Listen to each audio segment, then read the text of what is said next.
ท่าอยู่ทางบ้านเฮาบ้านนี้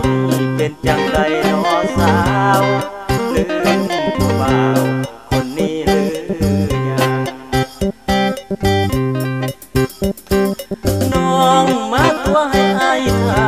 กบสิดาจนว่าพวงโนนางโอ้มาข่าวจนว่าหนึ่งบ่เห็นน้องนั่นตาเสียงคำควนจากอายจากสายคนบ้านป่าว่ามีคนคอยท่าพานางน้องผู้อยู่ไกลกินก็กินบ่ได้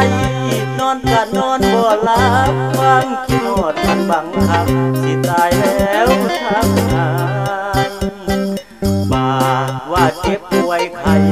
ไผได้น้อสิมาเบิ่งคอยป้อนข้าวป้อนน้ำยามอ้ายนี่ลุกบ่ไหวน้อนา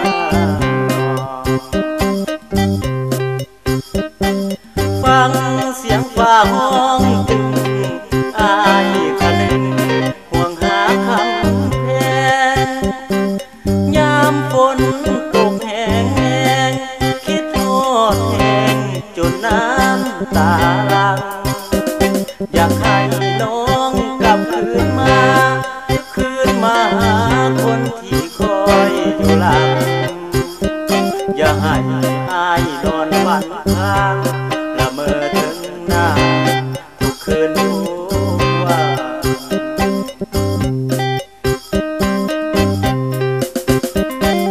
น้ำตาสายไหลย้อยคอยหานางจนเศร้าคำคิดฮอดคำเคยเว้าน้ำเจ้าเมื่อผ่านมา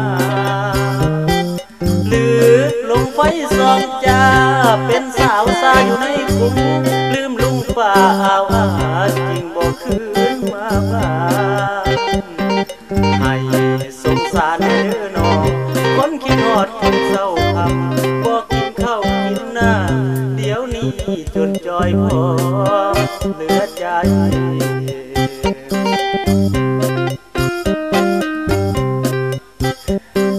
อายนี่ยืนคอยท่าเปรียบเหมือนว่าฟ้าคอยฝนกลับคืนมาเถิดหน้ามนอย่าเป็นคนลืมบ้านลืมซองคืนมากินแกงหน่อไม้ต้มปลาคอใหญ่บ้านเฮาเถิดน้องสิบ่เห็นให้เจ้าหม่นหมองกับเถิดเนื้อทองป้าน้องเก่ายังคอยกับเถิดเนื้อทองป้าน้องเก่ายังคอย